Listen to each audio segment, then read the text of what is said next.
রাষ্ট্রজুড়ে তোলপাড়, কর্মজীবীদের জন্য এলো বিশাল আর্থিক পুনর্বিন্যাস। সর্বনিম্ন মাসিক কাঠামো ১৯,৪০০ টাকায় উন্নীত। অবসরের পর বাড়ছে নিরাপত্তা সুবিধা। নতুন সিদ্ধান্ত ঘিরে উত্তেজনায় লাখো পরিবার। আসসালামু আলাইকুম সম্মানিত দর্শকবৃন্দ। আজকের এই প্রতিবেদনে উঠে আসছে এমন এক গুরুত্বপূর্ণ আপডেট যা ইতোমধ্যেই প্রশাসনিক মহল, অবসরজীবী সমাজ এবং চাকরি প্রত্যাশীদের মধ্যে ব্যাপক আলোচনার জন্ম দিয়েছে। বহুদিনের জটিলতা, অসন্তোষ এবং আর্থিক চাপের পর অবশেষে সামনে এসেছে নতুন আর্থিক পুনর্বিন্যাসের পরিকল্পনা।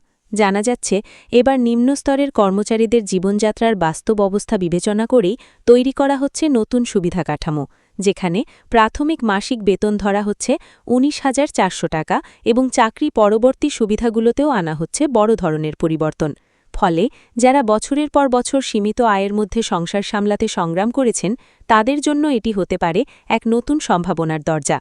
দেশের বিভিন্ন দপ্তরে দীর্ঘদিন ধরেই একটি বিষয় নিয়ে চাপা অসন্তোষ ছিল। অনেক কর্মকর্তা-কর্মচারী মনে করতেন, বর্তমান সময়ের বাজার বাস্তবতার সঙ্গে তাদের আয়ের কোনো সামঞ্জস্য নেই। প্রতিদিন বাড়তে থাকা খাদ্যপণ্য, পরিবহন, বিদ্যুৎ, গ্যাস এবং চিকিৎসা ব্যয়ের সঙ্গে তাল মিলিয়ে চলা কঠিন হয়ে পড়েছিল। বিশেষ করে যাদের পরিবার বড়, সন্তানদের পড়াশোনা চলছে কিংবা বাসা ভাড়ার অতিরিক্ত চাপ রয়েছে, তাদের অবস্থা আরও সংকটময় হয়ে উঠেছিল।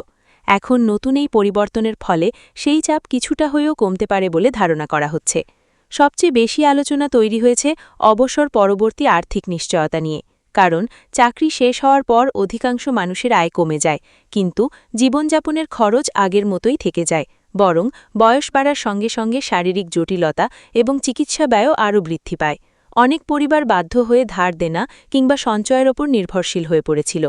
নতুন ব্যবস্থায় প্রবীণদের মাসিক সুবিধা বাড়ানো হলে তারা আগের তুলনায় অনেক বেশি স্থিতিশীল জীবনযাপন করতে পারবেন বলে আশা করছেন সংশ্লিষ্টরা। অর্থনৈতিক বিশ্লেষকদের মতে, এই সিদ্ধান্ত কেবল কয়েকটি দপ্তরের মধ্যে সীমাবদ্ধ থাকবে না, বরং এর প্রভাব পড়বে স্থানীয় বাজার ব্যবস্থা, খুচরা ব্যবসা এবং দৈনন্দিন অর্থনৈতিক কর্মকাণ্ডেও। কারণ যখন বিপুল সংখ্যক মানুষের হাতে অতিরিক্ত অর্থ পৌঁছায়, তখন বাজারে ক্রয় ক্ষমতাও বৃদ্ধি পায়। এতে ছোট ব্যবসায়ী, দোকানদার এবং বিভিন্ন সেবা খাত নতুন গতি পেতে পারে। ফলে এটিকে অনেকেই অর্থনৈতিক চাঙাভাব ফিরিয়ে আনার একটি কৌশলগত উদ্যোগ হিসেবেও দেখছেন। বিশেষজ্ঞরা মনে করছেন, এবার নিম্নস্তরের কর্মচারীদের দিকে আলাদা গুরুত্ব দেওয়া হয়েছে। এতদিন যারা সীমিত আয়ের কারণে নিত্য প্রয়োজনীয় ব্যয় সামলাতে হিমশিম খাচ্ছিলেন, তারাই নতুন ব্যবস্থায় তুলনামূলক বেশি স্বস্তি অনুভব করতে পারেন। কারণ বহু পরিবার মাসের শেষ দিকে এসে বাধ্য হয়ে খরচ কমিয়ে দিত, সন্তানদের চাহিদা অপূর্ণ রাখত কিংবা চিকিৎসা পিছিয়ে দিত। নতুন আর্থিক কাঠামো সেই পরিস্থিতি কিছুটা হলেও বদলে দিতে পারে। এদিকে পারিবারিক সুরক্ষা নিয়েও তৈরি হয়েছে নতুন আশাবাদ। অনেক সময় কর্মজীবী ব্যক্তি না থাকলে তার পরিবার চরম আর্থিক অনিশ্চয়তার মধ্যে পড়ে যায়। বিশেষ করে নির্ভরশীল স্ত্রী, সন্তান কিংবা বয়স্ক অভিভাবকদের জীবনযাত্রা তখন কঠিন হয়ে ওঠে। নতুন পরিকল্পনায় পারিবারিক সহায়তা বাড়ানোর ইঙ্গিত পাওয়া যাওয়ায় অনেকেই এটিকে ইতিবাচক পরিবর্তন হিসেবে দেখছেন। এতে ভবিষ্যতে হাজারো পরিবার আর্থিক নিরাপত্তার একটি শক্ত ভিত্তি পেতে পারে। সরকারি দপ্তরগুলোতেও নতুন করে হিসাব নিকাশ শুরু হয়েছে। কোন স্তরে কত পরিবর্তন আসতে পারে, ভাতা কাঠামো কিভাবে সাজানো হবে, অতিরিক্ত সুবিধাগুলো কোন নিয়মে কার্যকর হবে, এইসব নিয়ে চলছে বিস্তর আলোচনা। বিশেষ করে যাদের চাকরির শেষ পর্যায়ে চলছে, তারা এখন ভবিষ্যতের পরিকল্পনা নতুনভাবে সাজাতে শুরু করেছেন। কারণ এই পরিবর্তন বাস্তবায়িত হলে অবসর পরবর্তী জীবন অনেকটাই স্বস্তিদায়ক হতে পারে।